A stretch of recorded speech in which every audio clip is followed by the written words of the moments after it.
Hello, I'm Ogut Daudi. And I'm Becky Katagaya. And welcome to Fasi Fas, Fas, the show where we make way for women on this leadership journey. On the show today, we're dealing with political apathy. And discussing whether this is stopping potentially good female leaders from joining the political space. Joining us to further the debate, we have lawyer Sandra Ahamia. And we have life coach Bahati Hilda. From Parliamentary Forum on Youth Affairs, Elon Natumanya. And speaker and trainer Nelly Orichiriza. So without any further ado, let's make way and make some noise. It's every citizen's right to participate in the electoral and political processes. Looking at the statistics, 45% of Ugandans are aged 18 and above. A total of 15.2 million Ugandans registered to vote in the 2016 elections. Of those, 8,027,803 were female, while 7,249,394 were male voters. However, only 10,327,385 turned up to vote for presidential elections, implying that nearly 5 million registered voters did not bother to vote. What kept the 5 million registered voters away? Why the indifference, and how do we get more people, especially women, involved in the political process?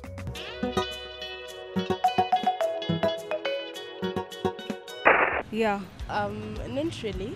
Yeah, I would. Of course I do, because I'm Ugandan. Not as such, because I'm not a politician. I care because I'm a Ugandan. I have to care about my country as a citizen. I don't know, I'm just not into politics. Yalibadde birungi. Era nange nali esaanye okuba nti mbyetabemu. Naye tebirina balance. Abantu betulonda si balangirira kati ekyola bivaako. Ebyo tebitambula bulungi mu ggwanga lyaffe. Mu palamenti olaba kulwanagana kulyeyo bani nga balwana. Kale mulimu obuzibuzibu ebintu bino bye baleeta nti nno titogikwatako batandika okubeera nga batabula eggwanga. I'm the member of parliament for my constituency and the GRC for BBC One. Yeah, so I'm literally concerned about our politics for the nation. I'm Ugandan, so I have a right to care about politics. First of all, it's my motherland. That's the first reason. And secondly, I want to see my Uganda better than it is right now. It's important because we are people in the nation and we need to participate in our politics.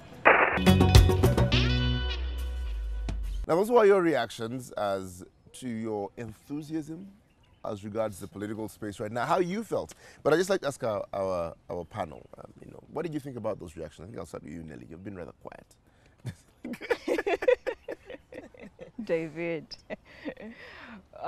according to what the youth was saying, I would support some and of course would disagree with a few. But of course it all comes with what has been happening.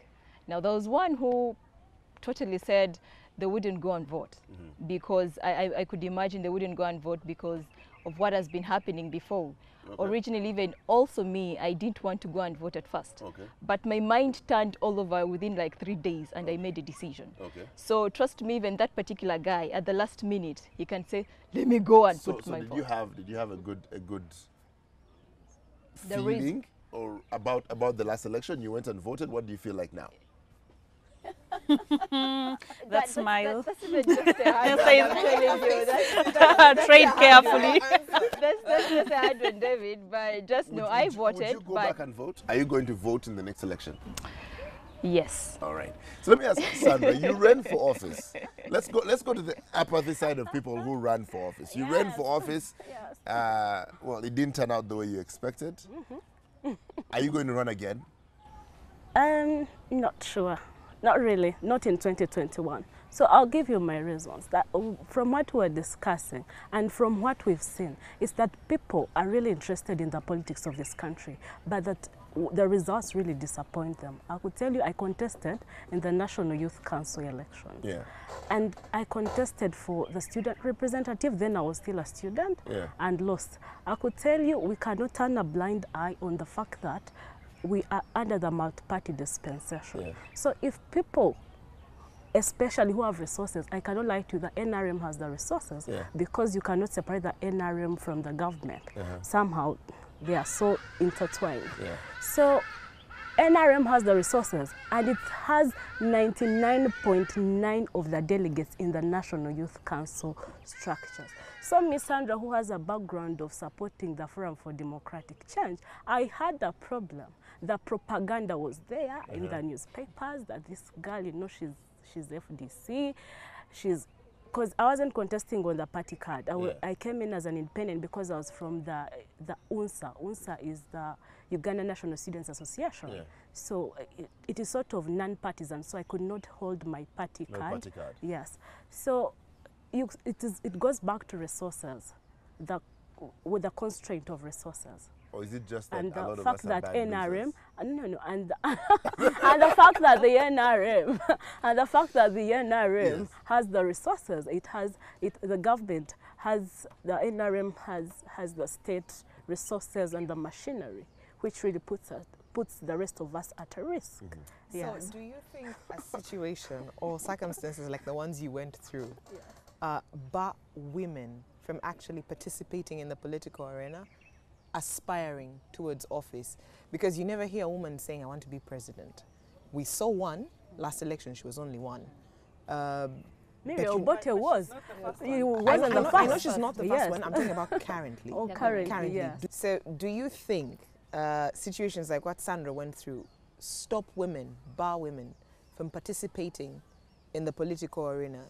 Are they apathetic because they're like, I don't have the finances, they're going to, you know, castigate me, there's going to be propaganda, I won't even be elected anyway, so what's the use? As a matter of fact, so you see in the 2016 elections, I could say that there was an amendment from the 8 million shillings in which you're supposed, the nomination fee, 20 million shillings for the presidency. And for the parliamentary election, it was from 200 to how many millions? 2 or 3 millions?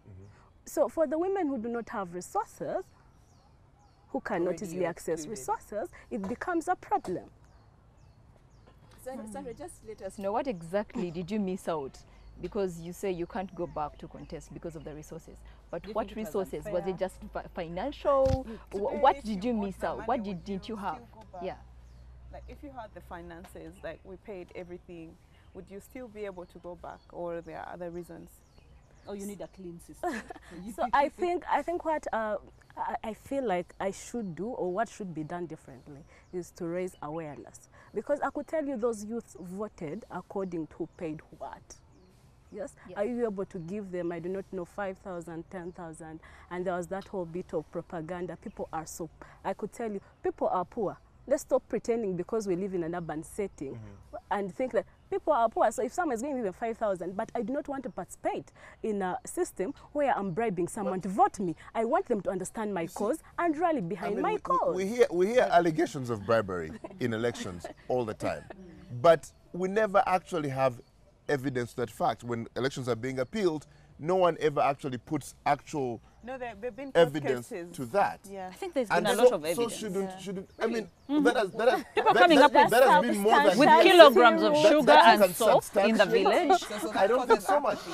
The bribing and corruption. So maybe it's the problem that, you know, there's just one dominant party that knows how to do, you know, whatever it is that they do, and the rest of us are just bad losers. I think No, by the way, David, let me tell you this about my election, for instance. Yes. We vote, the youth elections always take place, they took place in 2016 in Hoima and Fort Portal, which means that a delegate will come from their home. They are going to be paid at the end of the process, their allowance, which means that the candidates will look for their way to stay around Fort Portal. The candidates who have the money will book out the hotels and tell them, you know what, I have a place for you to stay. I have your meals paid for. I have all these things done for you. So if you're contesting with such a person and you're waiting to just come and tell you, by the way, when you elect me, I'll do this. Ah, my dear friend. I think the whole point in this is, if we go down to the grassroots, is mfunira muwa. Whether big or small, whether waiting until the end of the results or at the beginning of the contesting, how do I gain in this whole process? Look at the countries that have low rates or the lowest rates of apathy. Look at US, for example. When you look at their youth and their voters and what they vote for is actually totally different from the reasons as to why we vote. Because for them, it's about medical care, it's about shelter, down to the last person who cannot afford, who is on the streets. They can have a shelter, they can have a hot meal, they can have medical care without any money. And so when these guys come to contest, they are pushing certain agendas. So let me ask a question, let me stop you there. So doesn't that make it a cultural problem instead of a political problem? Isn't it just that as a people we have Infunira Mua culture, and therefore we put that burden on everyone else in the world has Mfunira Mua, because I cannot cast my vote if I'm not getting anything. If I'm getting proper leadership, and I'm getting proper leadership comes with responsibility. So if you're not responsible for me and where I'm going to get the medical care, the maternity wards, the hospitals, the roads, the infrastructure, and everything that facilitates me to actually be a good citizen, then you're not getting my vote. How do I gain? So it's the way the political landscape is set up. We're always going to be Mfunira Mua, so the person who can give promises that they actually can fulfill gets the vote. No, I think that, and speaking back from what I said, I do work with politicians, so I clearly get to speak to the politicians that have been through and look at the vis-a-vis between the citizens, those who vote and those who are voted. Yeah. But I just wanted to pick it from the young people and the video that we just watched. I think that there are mixed reactions, those who feel it's okay to participate. And I think that one of the challenges that we've had in this country is the poor professionalism in which we handle young people. The levels at which young people are accepted into participating are clearly not there. Young people are seen as these hooligans, people who go to the street, but they have their very own issues that we never take time to listen to. What exactly do they want? But also, speaking about women, I think when we are dissecting the issues concerned with participation in politics, democracy and governance, they are cross-cutting issues. I mean, when you talk about money, it's about, you need to look at the levels of poverty in this country. So whether you're a man or a woman, you don't have the money, it's not there, and depending on our sources of income. When you talk about our political parties, Sandra comes from FDC, if you talk about NRM, but the levels at which young people and women participate even within the political party systems themselves are also wanting. You just go to the different political parties, how many of them have like quotas for women to participate, or quotas for youth participate, to that kind of affirmative action even before to go to the national level. But then going back to the citizens, I think also there's been a very big problem with connecting what are the right issues that we should be putting to our leaders. I speak to politicians. These guys bury everyone who has died. They attend wedding meetings, the graduation parties. I don't know, whatever they don't do. Everything. So there was a joke that I was once on a panel with a Nigerian young politician who told us that at one point a voter called him at 5 a.m. in the morning and said, Honorable, I've just wanted to find out if you will be able to take care of my child because my wife, I've just impregnated my wife. So it was a bit of like a funny joke. But you know, those are the levels at which our people have. So we need to get back to the basics. How exactly can we help our people understand that these small investments of voting, of buying coffins, of paying for wedding meetings, they are not going to deliver the kind of leadership that you want. It is an awareness and an ignorance problem, and we need to get the people at the grassroots sensitized. Yeah, but just finally to say that again, this should not be dissected from the national cause for development. If you do awareness alone and people don't get out of poverty, it's not going to work. So we must make sure that again, even when the leadership is there, there's work that is done. People must get employed. If the young people are not employed and the levels of employment are still too high, awareness, yeah, so that they vote, and then keep the leaders accountable. Yeah. Exactly. So again, you'll have a problem. They are aware, but I mean, if I'm hungry, please don't come to tell me human rights and whatnot. I need to first have food in my stomach, and then I can be able to know how to vote correctly. Yeah. So both go hand in hand. So it's a governance challenge that we need to deal with to be able to finally put some bit of an end. I don't think, again, we'll have it totally out, but have certain levels controlled. All right, we have to take a quick break right about now, but in the meantime, of course, you can keep getting in touch with us on our social media. The hashtag is Fasi Fas, and continue making some noise.